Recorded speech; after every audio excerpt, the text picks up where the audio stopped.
तो let me share my screen.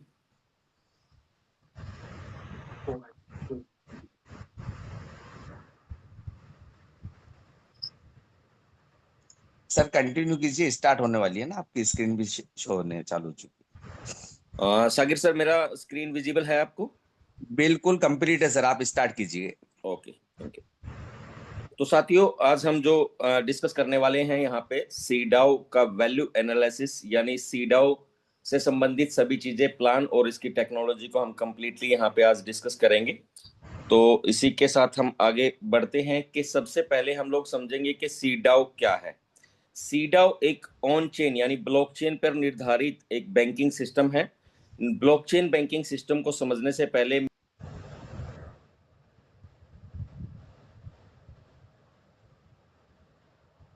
मैं एक कंपैरिजन करना चाहूंगा सेंट्रलाइज बैंकिंग सिस्टम और डिसेंट्रलाइज बैंकिंग सिस्टम के। संतोष की रिकॉर्डिंग। थैंक यू सागिर सर, आपने बहुत अच्छे शब्दों का आप इस्तेमाल करते हैं और आपके शब्दों का जो आशय होता है वो बिल्कुल स्पष्ट होता है और बेहतरीन जो है होस्टिंग आप करते हैं। आप लोगों ने इनवाइट किया, आज जिम्मेदारी मुझे सौंपी गई है प्लान प्रेजेंट करने की, और मैं कोशिश करूंगा कि ज़्यादा से ज़्यादा जो प्लान की चीज़ें हैं स्पष्ट रूप से आप लोगों तक पहुंचा सकूं। तो let me share my screen.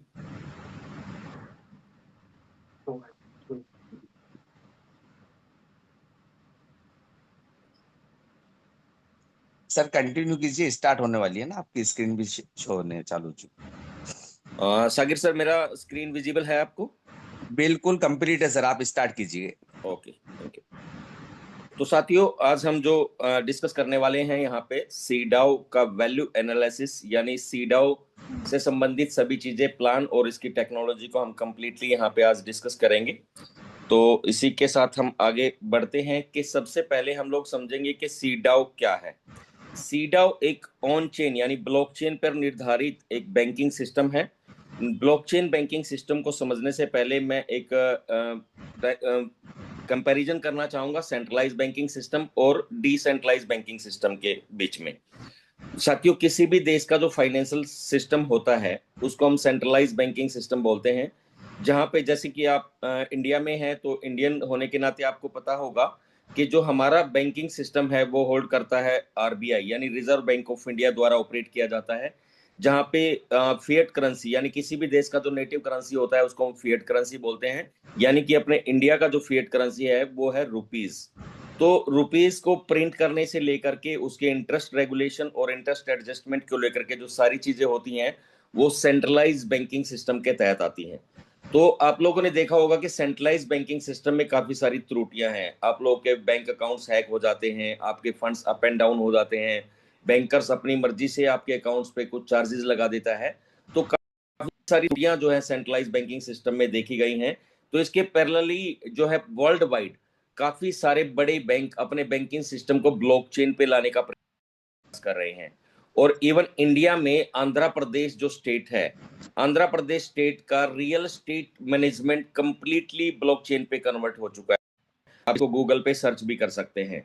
यानी आपका लैंड रजिस्ट्रेशन तक ब्लॉकचेन पे होता है। क्यों होता है? क्योंकि ब्लॉकचेन को एक वेल सिक्योर सिस्टम माना जाता है और वेल ट्रांसपेरेंट सिस्टम माना जाता है, जो कि ऑलरेडी ब्लॉकचेन जो है एक कंप्लीटली ट्रांसपेरेंट एंड सिक्योर है। क्योंकि ब्लॉकचेन के ऊपर की गई ट्रांजैक्शन और ब्लॉकचेन पे की गई डाटा स्टोरेज को आप life long till the end कभी भी आप चेक कर सकते हैं, चाहे वो ट्रांजैक्शन 20 साल पुरानी हो चाहे 30 साल पुरानी हो। इवन यहाँ पे किसी भी ट्रांजैक्शन को मैनिपुलेट या रिमूव नहीं किया जा सकता। तो साथ ही जो क्रिप्टो डाउ का प्लेटफॉर्म है वो ब्लॉकचेन पे काम करता है और सिमिलरली फिएट करेंसी के जैसे ही, यानी सेंट्रलाइज फाइनेंस सिस्टम के जैसे ही यहाँ पे करेंसी को मिंट किया जाता है, यानी टोकन मिंट हो सकता है और टोकन के इंटरेस्ट रेगुलेशंस और सिमिलर टू बैंकिंग आप अपने अकाउंट्स को क्रिएट करके यहाँ पे अपनी करेंसी को होल्ड कर सकते हैं, जिसपे आप इंटरेस्ट जो है गेन कर सकते हैं। तो यहाँ पे जो क्रिप्टो डाउ है इसका नेटिव करेंसी है प्रो टोकन। प्रो टोकन जो है बाइनेंस चेन पे बिल्ड किया गया एक टोकन है, जिस टोकन के तहत, जिस टोकन के अकॉर्डिंग आप लेन देन करेंगे वो उस टोकन प्रो टोकन से करेंगे, यानी आपके डिपॉजिट जो होंगे वो प्रो टोकन से होंगे और आपके विड्रॉल्स या आपके इंटरेस्ट जो भी आपको प्राप्त होंगे वो प्रो टोकन में प्राप्त होंगे। प्रो टोकन से संबंधित सारी सिक्योरिटीज आप हम प्लान के बाद डिस्कस करेंगे और सीडाओ के संबंधित सारी टेक्नोलॉजी को भी हम प्लान के बाद डिस्कस करेंगे। तो हमने यहाँ डिफरेंशिएट किया साथियों सेंट्रलाइज बैंकिंग और डिसेंट्रलाइज बैंकिंग को लेकर के। अब हम आगे बढ़ते हैं। जैसे सेंट्रलाइज बैंकिंग सिस्टम में आप अपने अकाउंट्स क्रिएट करते हैं, वहां पे डिफरेंट टाइप ऑफ अकाउंट होते हैं, जैसे सेविंग अकाउंट है, आपका करंट अकाउंट है और आपका एफडी भी आप अब बैंक में कर सकते हैं। सिमिलरली ब्लॉकचेन पे भी आप इसी प्रकार का अकाउंट क्रिएट करके अपने फंड्स को होल्ड यानी स्टेक कर सकते हैं, जिसपे आपको अलग अलग जो है अकाउंट के अकॉर्डिंग, अलग अलग लॉकिंग पीरियड के अकॉर्डिंग अलग अलग रेट ऑफ इंटरेस्ट जो है आपको मिलता है। तो यहाँ पे साथियों सबसे पहले मैं time frame, locking time frame के बारे में डिस्कस करूंगा। यानी आप अपने फंड को यहाँ पे एक दिन के लिए यानी केवल 24 घंटे के लिए भी चाहें तो होल्ड कर सकते हैं यानी स्टेक कर सकते हैं।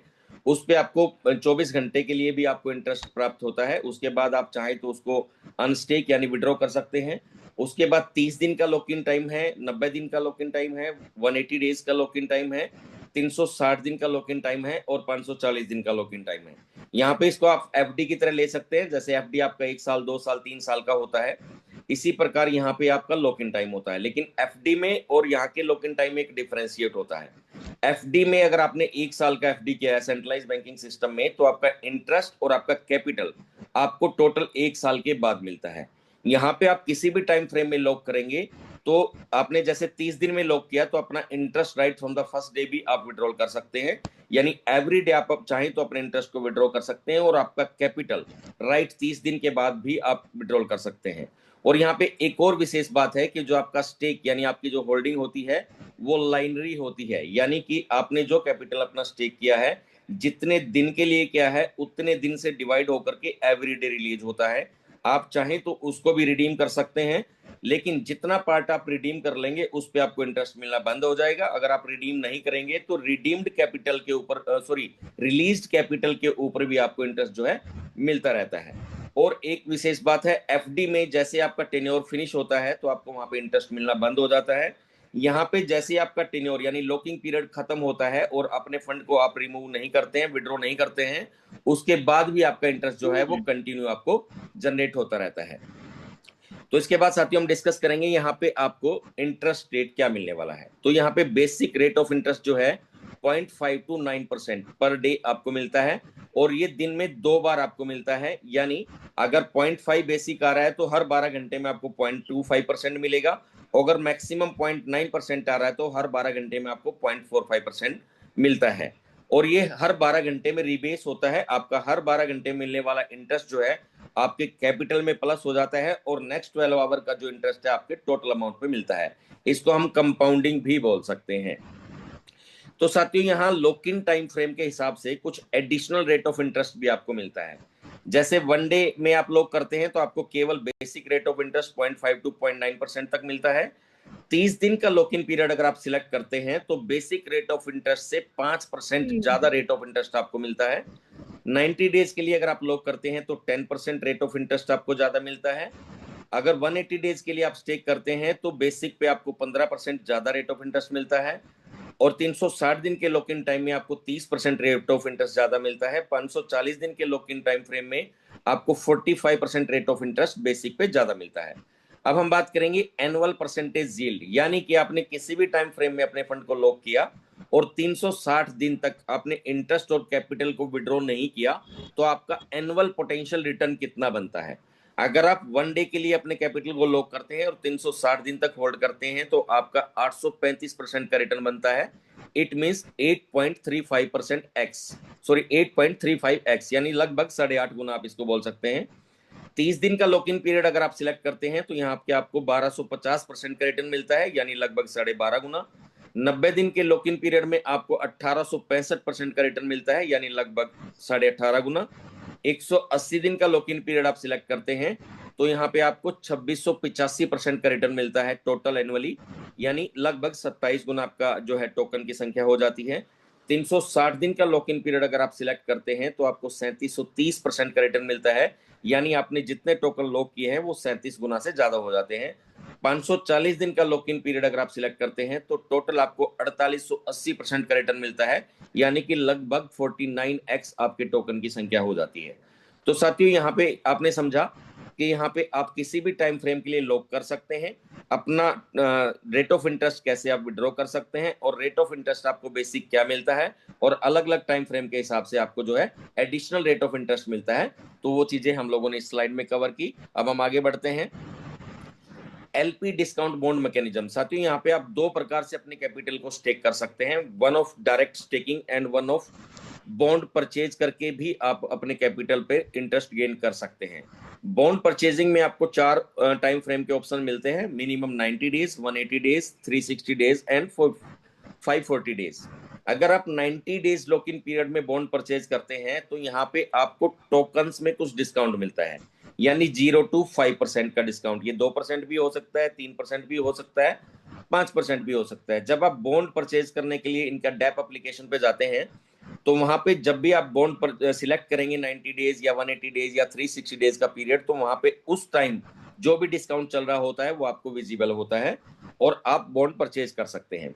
तो यहाँ पे 90 डेज में 0 to 5%, 180 डेज के लिए आप बॉन्ड परचेज करते हैं तो यहाँ पे 0 to 15%, 360 डेज में अगर आप बॉन्ड परचेज करते हैं तो 0 to 20% एंड 540 डेज में अगर आप बॉन्ड परचेज करते हैं तो 0 to 25% तक का डिस्काउंट मिलता है। अब डिस्काउंट को आप कैसे समझ सकते हैं? सपोज दैट आप 90 डेज के लिए बॉन्ड परचेज कर रहे हैं और आपने $100 का बॉन्ड परचेज किया और डिस्काउंट जो है 5% का चल रहा है, तो आपको $105 की वैल्यू मिलती है जो आपकी स्टेक होती है टोकन के रूप में। साथियों यहाँ पे डायरेक्ट स्टेकिंग और बॉन्ड के द्वारा स्टेकिंग में एक मेजर डिफरेंस है। यहाँ पे बॉन्ड परचेजिंग में आपको टोकन्स में डिस्काउंट मिलता है, तो आपको यहाँ पे जो इंटरेस्ट रेट मार्कअप है यानी एडिशनल रेट ऑफ इंटरेस्ट जो टाइम फ्रेम के हिसाब से मिलता है, बॉन्ड परचेजिंग में ये आपको नहीं मिलता है। यानी डायरेक्ट स्टेकिंग में जो एडवांटेज है वो एडिशनल रेट ऑफ इंटरेस्ट का है टाइम फ्रेम के हिसाब से, और बॉन्ड परचेजिंग में जो आपका एडवांटेज है वो टोकन में डिस्काउंट मिलता है।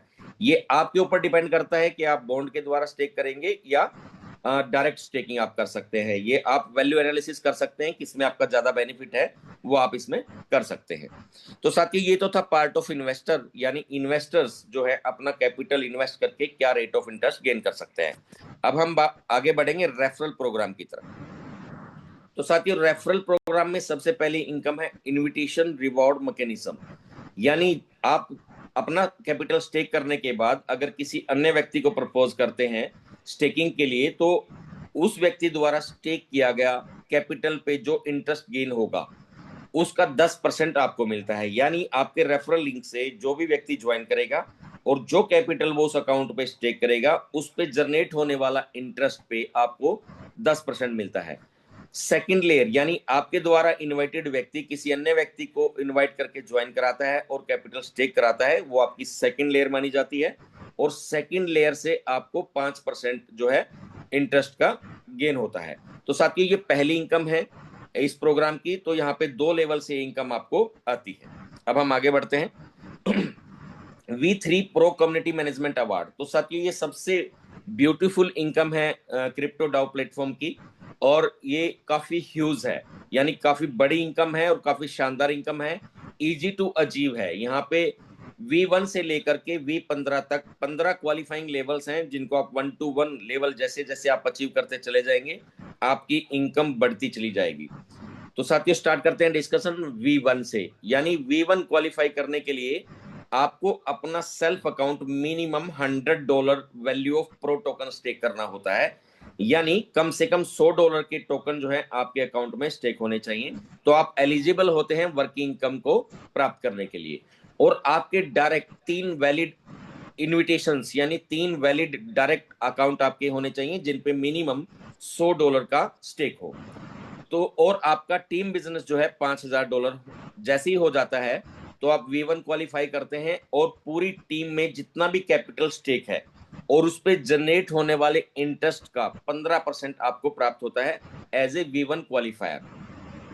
तो साथियों यहाँ पे एक चीज को हम एक साथ फिनिश करते हैं क्योंकि बार बार रिपीट करना पड़ेगा।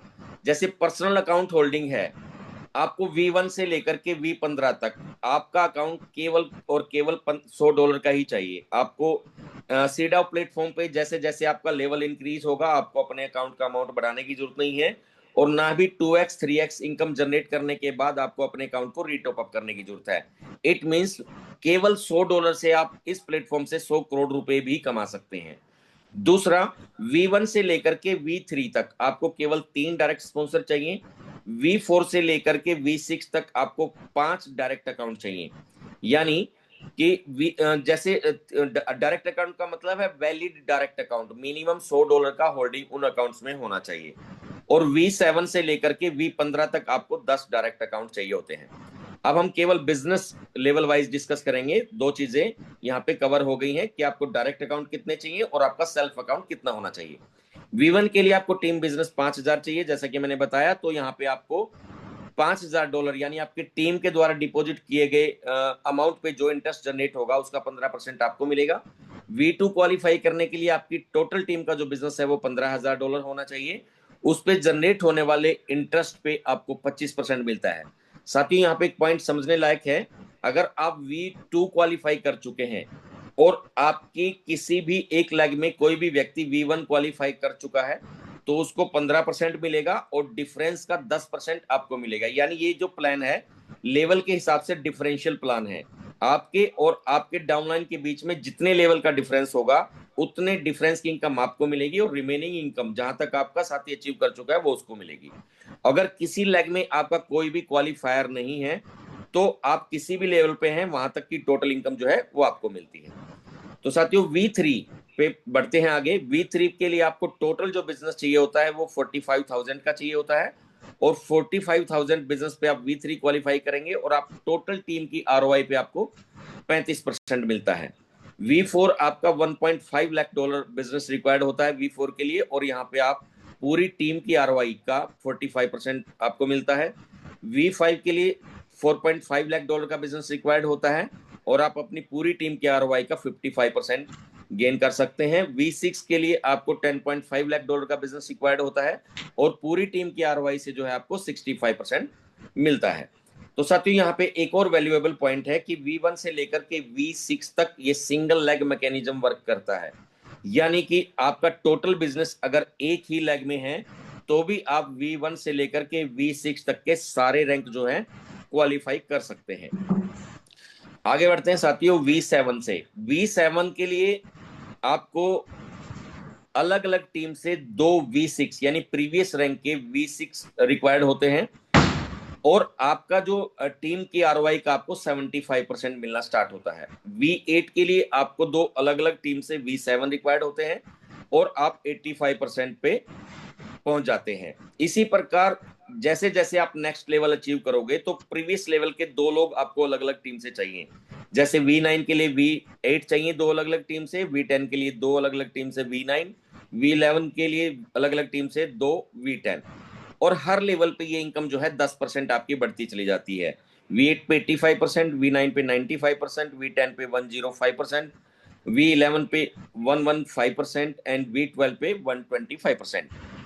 और इसी प्रकार V13 पे आपको 135% ऑफ टीम ROI मिलता है, और V14 पे आपको 145% ऑफ टीम ROI मिलता है, और V15 पे आपको 155% ऑफ टीम ROI मिलता है। तो साथियों आपने देखा कि यहाँ पे V1 से लेकर के V15 तक जो क्वालिफाइंग लेवल्स हैं, प्रत्येक लेवल पे आप अपनी इनकम को कैसे जनरेट कर सकते हैं और कैसे कैसे आपको क्वालिफाई करना है। अब यहाँ पे हम इनकम पोटेंशियल की भी बात करते हैं। मान के चलो हम V3 से स्टार्ट करते हैं। V3 अगर आप लोगों ने क्वालिफाई कर लिया, मानो 10 दिन में, 15 दिन में या 20 दिन में, V3 $45,000 के बिजनेस पे होता है। V3 अगर ऑर्गेनिक बिजनेस से आपका हुआ है तो V3 पे मिनिमम पोटेंशियल इनकम जो है 3 लाख से 5 लाख रुपए के बीच होती है। अगर टोटल बिजनेस आपके डायरेक्ट है, 45,000 का बिजनेस अगर आप डायरेक्ट स्टेक कराते हैं तो आपकी जो इनकम एट लीस्ट 7,000 से $8,000 का यहाँ पे जनरेट होता है। इसी प्रकार V4 का अगर आप पोटेंशियल इनकम की बात करें तो V4 का मिनिमम पोटेंशियल इनकम $5,000 टू $8,000 होता है। V5 का जो पोटेंशियल इनकम है मिनिमम $10,000 टू $15,000 पर मंथ, और V6 का पोटेंशियल इनकम जो होता है at least $20,000 per month to $50,000 per month भी आप V6 रैंक के तौर पे कमा सकते हैं। इसी प्रकार V7 ऑलमोस्ट $50,000 एंड अबाउ, और इसी प्रकार इनकम जो है आपकी जो है V8 V9 पे मिलियंस ऑफ डॉलर में यहाँ पे इनकम जो है आपकी पहुंच जाती है।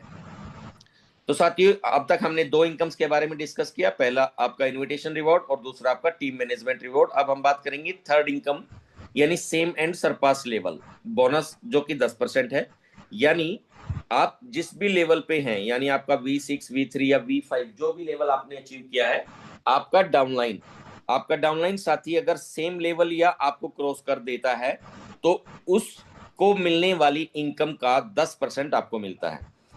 तो साथियों, यहाँ पे तीसरी इनकम है कि कई बार क्या होता है कि डिफरेंशियल प्लान में आपने किसी साथी को ज्वाइन कराया और वो तेजी से काम करता है, तो वो कई बार आपके सेम लेवल पे आ सकता है या आपको क्रॉस भी करता है, तो उस स्थिति में भी आपको उसकी इनकम से 10% इनकम जो है प्राप्त होती है। तो साथियों, यहाँ तक हमने डिस्कस किया कि प्लान में 3 प्रकार की रेफरल इनकम जो है वो हमने डिस्कस की 1 to 1। अब हम आगे बढ़ते हैं। यहाँ पे कुछ एग्जाम्पल दिए गए हैं कि एक ऑर्गेनाइज वे में अगर कोई भी साथी इन्वेस्ट करता है तो कितने समय में वो कितना कैपिटल गेन कर सकता है।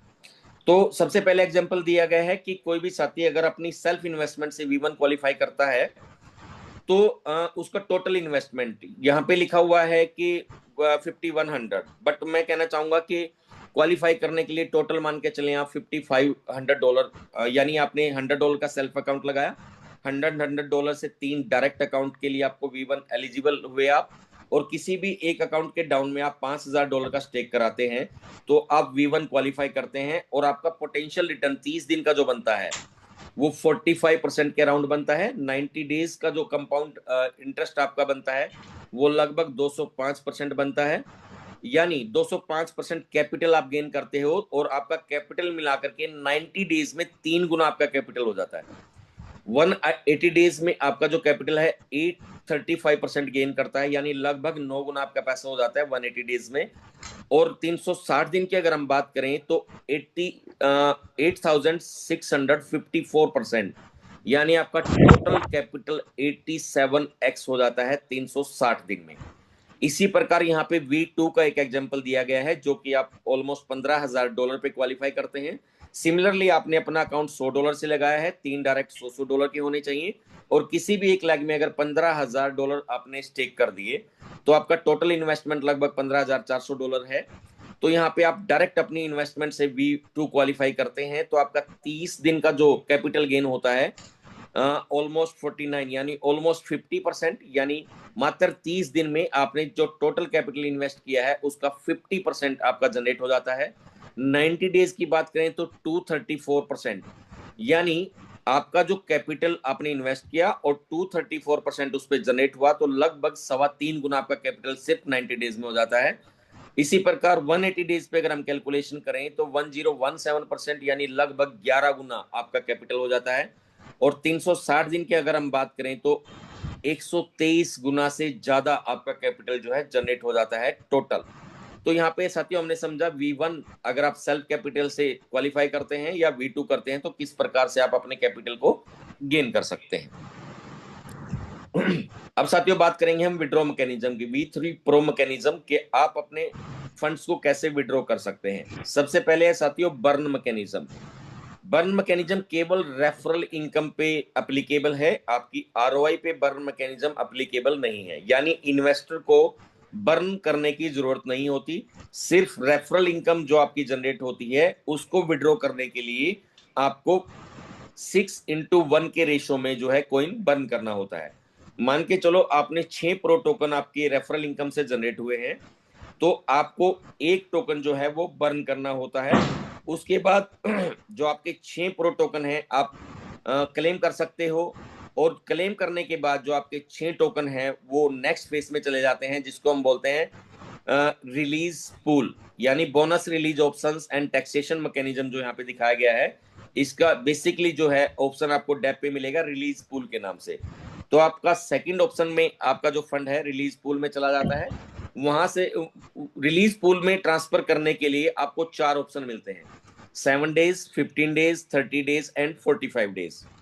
अगर आप 7 दिन के विड्रॉल ऑप्शन को चूज करते हैं तो आपका 15% जो है डिडक्शन होता है, इसको आप टैक्स भी बोल सकते हैं। और 15% डिडक्शन के बाद जो भी आपका अमाउंट बचता है वो एवरी सेकंड रिलीज होना स्टार्ट हो जाता है और टोटल 7 दिन में रिलीज हो जाता है। उसको हर 24 घंटे में आप विड्रॉल कर सकते हैं या टोटल 7 डेज बाद भी आप उसको विड्रॉ कर सकते हैं। इसी प्रकार अगर आप 15 दिन का ऑप्शन चूज करते हैं तो आपका 10% का डिडक्शन होता है। 30 दिन का ऑप्शन अगर आप चूज करेंगे तो आपका डिडक्शन 5% होगा। 45 दिन का ऑप्शन अगर आप चूज करेंगे तो आपका मात्र 1% का डिडक्शन होगा। तो साथियों यहाँ पे डिडक्शन मैनेज करना आपके अपने हाथ में है कि आप डिडक्शन 1% या 15% विच एवर यू वांट आप चाहते हैं वो आप उस हिसाब से मैनेज कर सकते हैं। आफ्टर डिडक्शन जैसे आपका फंड यहाँ पे रिलीज होना स्टार्ट होता है, उसको जब आप क्लेम करते हैं तो वो फंड जो है आपका टरबाइन में चला जाता है। तो टरबाइन से जब भी आप अपने फंड को, यानी थर्ड ऑप्शन है टरबाइन मैकेनिज्म, तो जैसे जैसे आप अपने फंड को रिलीज पूल से क्लेम करते जाएंगे तो वो फंड आपका टरबाइन में चला जाएगा। और जब भी आप टरबाइन मैकेनिज्म से अपने फंड को विड्रॉ करेंगे तो यहाँ पे 1:1 के रेशियो में आपको स्वैप करना होता है। यानी आपके टरबाइन मैकेनिज्म में सपोज दैट 1 प्रो टोकन है, तो आपको यहाँ पे आपके एड्रेस में, आपके वॉलेट में एक टोकन की वैल्यू बैप 20 टोकन में होनी चाहिए। जैसे ही आप क्लेम बटन प्रेस करेंगे तो आपका जो यूएसडीटी है वो आपका टरबाइन में चला जाएगा और आपका जो टोकन है तुरंत रिलीज होकर के आपके वॉलेट में आ जाएगा। और आपका जो यूएसडीटी टरबाइन में गया है ठीक 24 आवर्स के बाद उसका क्लेम अवेलेबल होगा। आप बटन प्रेस करेंगे तो उसका टोकन भी आपका जो है आपके वॉलेट में रिसीव हो जाएगा। इस प्रकार आपको एवरीडे स्वैप करना होता है, यानी जो आप यूएसडीटी से स्वैप करेंगे वो तुरंत आ जाएगा और आपका यूएसडीटी जो टरबाइन में गया है वो ठीक 24 आवर्स के बाद आप क्लेम कर सकते हैं। तो साथियों ये 3 लेयर का जो मैकेनिज्म है ये आपका विड्रॉ मैकेनिज्म है। यानी आपने समझा कि बर्न मैकेनिज्म, जो बर्न पे ऑलमोस्ट 14.42% का जो बर्न मैकेनिज्म है वो केवल रेफरल इनकम पे लागू है। इसको थोड़ा ध्यान से आप समझिए, ठीक है। और ये आरओआई यानी इंटरेस्ट पे लागू नहीं होता। क्लियर। अब बात करते हैं साथियों यहाँ पे फोर्थ पार्ट की, जो कि आपके स्वैपिंग पे टैक्स लगता है। यानी जब भी आप टोकन को परचेज करते हैं तो 0 टैक्स है, जब भी आप टोकन को सेल